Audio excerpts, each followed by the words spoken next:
किसी भी ऑर्गेनाइजेशन के डेटा में ना कई कहानियां छिपी होती हैं।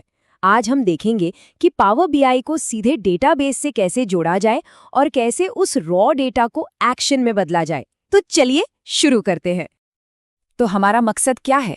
मकसद यही है, जो कच्चा इधर उधर बिखरा हुआ डेटा है उसे एक डायनामिक शानदार डैशबोर्ड में बदल देना। और देखिए, ये सिर्फ नंबर्स को सुंदर दिखाने के बारे में नहीं है। असल में ये डेटा को एक ऐसी कहानी की शक्ल देने जैसा है जो बस कहे जाने का इंतजार कर रही हो। लेकिन एक प्रॉब्लम है, ये जो कीमती डेटा है वो किसी सिंपल सी फाइल में तो पड़ा नहीं है। ये एक सिक्योर डेटाबेस के अंदर बंद है। तो हमें क्या करना होगा? हमें एक सीधा कनेक्शन बनाना होगा। आप कह सकते हैं एक डेटा ब्रिज, जो पावर बीआई को सीधे उस सोर्स तक ले जाए। तो चलिए, सेक्शन 1 में हम देखेंगे कि अपने डेटाबेस की असली पावर को कैसे अनलॉक किया जाए।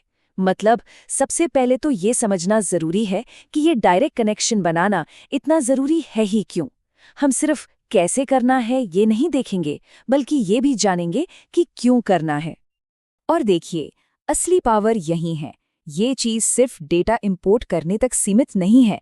इसका मतलब है लाइव रियल टाइम जानकारी तक पहुंचना। सोचिए, पुरानी एक्सपोर्ट की हुई फाइलों पर काम करने की बजाय एकदम ताज़ा डेटा मिल रहा है। इससे सेल्स का पूर्वानुमान लगाना, बेहतर बजट बनाना, मतलब स्मार्ट फैसले लेना कितना आसान हो जाता है। अच्छा, तो अब जब ये समझ आ गया है कि क्यों करना है, तो अब बात करते हैं कैसे की।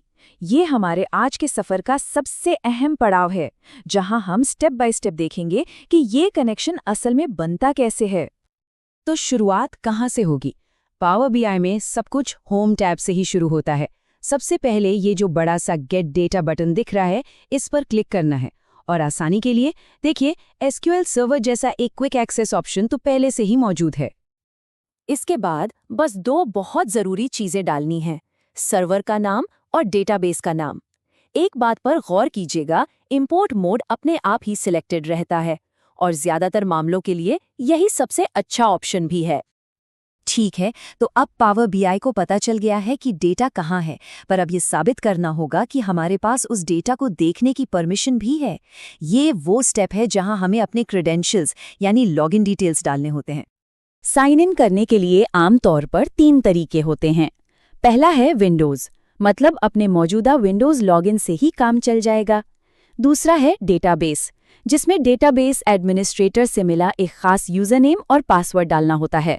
और तीसरा है माइक्रोसॉफ्ट अकाउंट, जो अक्सर एज़ोर सर्विसेज के लिए काम आता है। जैसे ही कनेक्शन सक्सेसफुल होता है, ये नेविगेटर विंडो खुल जाती है। ये बिल्कुल एक मेन्यू की तरह है, जिसमें डेटाबेस के अंदर की सारी टेबल्स दिखती हैं।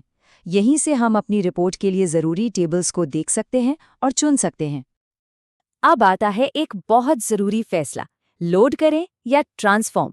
देखिए, अगर डेटा एकदम साफ सुथरा है तो सीधे लोड बटन दबा दीजिए। लेकिन अगर लगता है कि इसमें थोड़ी सफाई की ज़रूरत है, जैसे फालतू के कॉलम्स हटाने हैं, तो ट्रांसफॉर्म डेटा चुनना चाहिए। इससे पावर क्वेरी एडिटर खुल जाएगा, जो डेटा को लोड करने से पहले उसे चमकाने के लिए एक ज़बरदस्त टूल है। पर एक सवाल, क्या हो अगर डेटाबेस की टेबल बहुत ही बड़ी हो और हमें उसका सिर्फ एक छोटा सा हिस्सा चाहिए? बस यहीं पर एसक्यूएल पिक्चर में आता है। ये डेटा इंपोर्ट पर ज़्यादा कंट्रोल और बेहतर परफॉर्मेंस के लिए एक सीधा और ज़्यादा एडवांस्ड रास्ता है।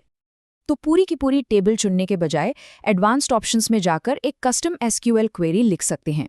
इसका फ़ायदा, ये हमें सिर्फ और सिर्फ वही डेटा लाने की इजाज़त देता है जिसकी हमें ज़रूरत है, 1 इंच भी फालतू नहीं। अब जिन्हें एसक्यूएल के बारे में ज़्यादा नहीं पता, उनके लिए बता दूं, ये बस डेटाबेस से बात करने की एक भाषा है। समझ लीजिए कि ये डेटाबेस से जानकारी मांगने का एक स्टैंडर्ड तरीका है। एक सिंपल सी क्वेरी कुछ ऐसी दिखती है। सिलेक्ट कमांड से हम बताते हैं कि हमें कौन कौन से कॉलम चाहिए, और फ्रॉम से बताते हैं कि ये किस टेबल में मिलेंगे। है ना, बिल्कुल सीधा साधा। तो ठीक है, कनेक्शन तो बन गया, पर काम यहीं खत्म नहीं होता। अगला कदम है इसे मेंटेन करना। तो चलिए अब देखते हैं कि इन कनेक्शंस को समय के साथ मैनेज कैसे किया जाता है। देखिए, असल दुनिया में कनेक्शंस हमेशा एक जैसे नहीं रहते। हो सकता है सिक्योरिटी की वजह से पासवर्ड हर 90 दिन में बदलना पड़ता हो, या डेटाबेस ही किसी नए सर्वर पर चला गया हो। इन सब बदलावों के बाद भी हमारी रिपोर्ट चलती रहे, इसके लिए कनेक्शन सेटिंग्स को अपडेट करना बहुत ज़रूरी हो जाता है। तो इन कनेक्शंस को मैनेज करने के लिए होम टैब में डेटा सोर्स सेटिंग्स पे जाना है। ये वो जगह है जहां सारे मौजूदा कनेक्शंस एक ही जगह पर दिख जाते हैं। इस विंडो में पूरा कंट्रोल हमारे हाथ में होता है। हम सर्वर का पता बदल सकते हैं, पासवर्ड जैसी परमिशन अपडेट कर सकते हैं, या अगर कोई कनेक्शन अब काम का नहीं है तो उसे पूरी तरह से हटा भी सकते हैं। और अब हम आ गए हैं अपने आखिरी सेक्शन पर। चलिए वापस एसक्यूएल पर चलते हैं और एक प्रो टिप सीखते हैं। ये टिप है स्मार्ट हाई परफॉर्मेंस वाली क्वेरी लिखने के बारे में, जो हमारे मॉडल को तेज और क्लीन रखेगी। यहाँ एक बहुत ही पावरफुल कमांड है, वेयर क्लॉज। ये हमें पंक्तियों यानी रोज को फिल्टर करने की ताकत देता है। मिसाल के तौर पर हम इसका इस्तेमाल सिर्फ 1 जनवरी 2020 के बाद की सेल्स का डेटा लाने के लिए कर सकते हैं। इससे क्या होगा, पुराना और गैर जरूरी डेटा अपने आप बाहर हो जाएगा। और ये स्लाइड अच्छे और बुरे का फर्क बिल्कुल साफ दिखाती है। सिलेक्ट स्टार का इस्तेमाल करना एक बुरी प्रैक्टिस है। क्यों? क्योंकि ये हर एक कॉलम को ले आता है, जो सिस्टम को धीमा और बेकार बना देता है। वहीं एक अच्छी क्वेरी बिल्कुल सटीक होती है। ये सिर्फ उन्हीं कॉलम्स और रोज को चुनती है जिनकी हमें सच में जरूरत है।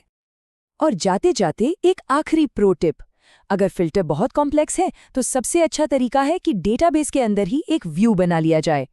अब ये व्यू क्या है? ये असल में एक पहले से फिल्टर की हुई वर्चुअल टेबल होती है। इससे पावर क्वेरी को डेटा निकालने में और भी आसानी होती है और सब कुछ रॉकेट की स्पीड से चलता है। तो अब सारे टूल्स हमारे पास हैं, डेटा का ब्रिज बन चुका है और जानकारी का फ्लो शुरू हो गया है। तो अब असली सवाल ये है, इस नई पावर के साथ कौन सी इनसाइट्स खोजी जाएंगी? कौन सी कहानी है जो अब बताई जाएगी?